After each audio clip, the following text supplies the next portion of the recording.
I fumbled the bag. So very badly. And I doubled down, dude. I am so cooked. Katanas are incredible. Just straight incredible. And I said one of the few clearly mediocre ones was better than the dang frayed blade. Yeah, just shoot me now.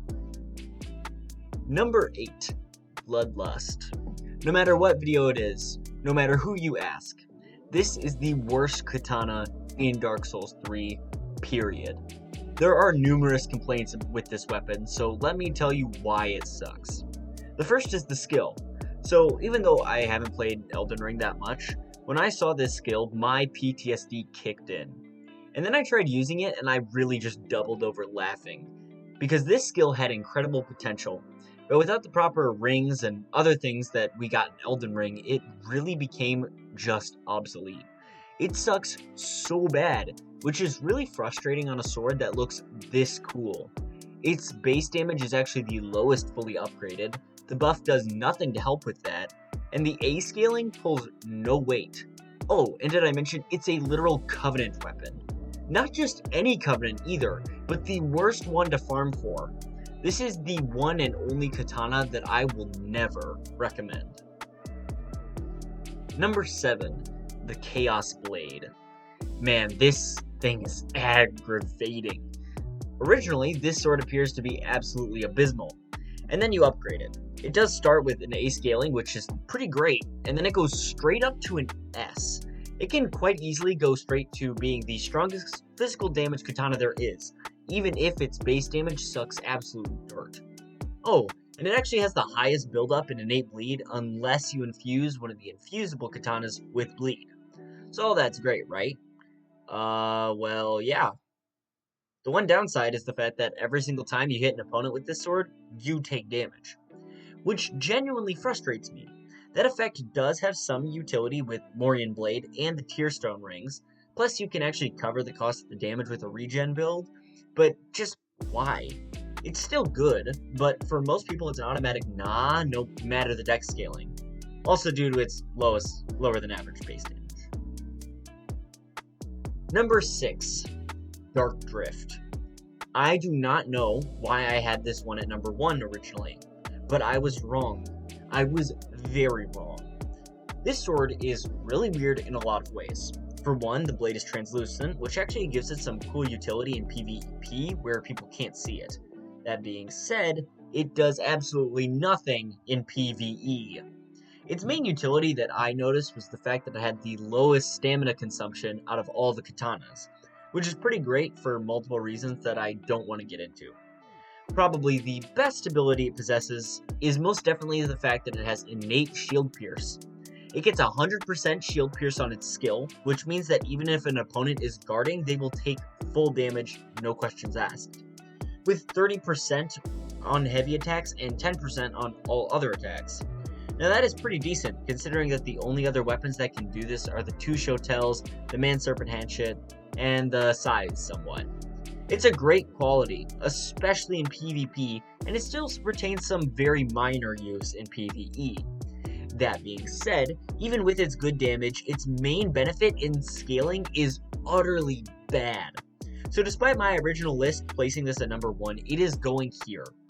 Also, I have a minor dislike for this weapon solely for the fact that it just doesn't do any dark damage, despite the sword being called Dark Drift and feeling pretty magic adjacent. Number 5. The Washing Pole. This sword's main downside is seen in its incredibly low durability. Even so, its range is the absolute longest out of all the katanas, and it's also weirdly powerful. It has the 3rd highest physical damage out of the katanas, beating only by the Frayed and Chaos Blade, and it actually has an absurdly fast skill attack that just does not fit this weapon. It gets A scalings and a few infusions too. My only problem is the fact that I really don't want to babysit this thing due to its horrible durability, but that is a really minor complaint. Number 4. The Black Blade. So this is the shortest katana in the entire game, but it also comes with the highest base damage out of all of them. Plus, I think it's kinda awesome. It can pancake enemies, which just means you can hit them into the ground and really stun them. And the fact that it actually has a unique moveset really does give this thing some serious power. It can be infused, which is nice, and the fact of the matter is that its one downside, being range, is completely null, because the moveset actually closes a distance which no other katana can close. And when a weapon's only downside is range, it's safe to say it is most likely good. Number 3. The Onakuri and Ubadachi. I don't know why I placed this so low on my original list, but after some re-looking through it, this thing is really good. So this is the only paired katana, and you can probably guess what that means. How can you make a paired weapon in a great weapon category with innate bleed mediocre? I literally don't think that is possible. Now, you want to know the best part about these things? This set of swords looks so dang cool.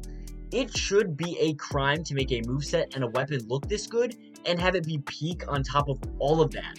It even gets a few S-scaling infusions, and its skill is alright, but man, its late pickup makes me a little bit skeptical. But no matter what I say, this thing is still absolutely awesome. You gotta try it out. Originally, I thought the moveset was slow, but I quickly realized that is literally necessary, or else this thing would be the Sellsword's Twin Blades, but freaking better. Number 2, the Uchi Katana. So this is the basic katana. It has good range, good damage, and most notably, an extremely early pickup. You can quite literally get this thing before you even light the bonfire in Fire Keep. It's honest to heaven basic in the best way possible, and I see no reason it shouldn't go here solely for just being that dang accessible. And number 1, the frayed blade. This is my personal favorite katana, even if I despise Madeira with everything in my body.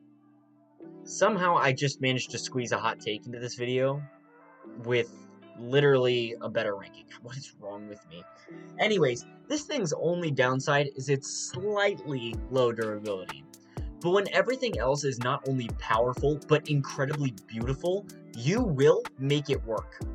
40 dexterity requirement makes this thing the highest dex requirement in the entire game, and I honestly do not care about that, because that skill alone needs to be worshipped.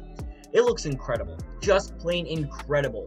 No matter how much damage it does, that flashy feast for the eyes will always be my favorite part about it. I love this weapon far beyond the normal amount people are supposed to. Yes, I am glazing. Yes, it might not deserve the spot, but yes, I put it here anyways. Fight me about it. After the horrendous trial I went through with the Hot Take Police, I had to remake this video. Also, I was just plain stupid back then and really wanted to fix it. Anyways, I am sorry for the previous video sucking absolute dirt. By that I mean the katana one. The axe one's great, but katana one sucks. And I really appreciate you watching this one.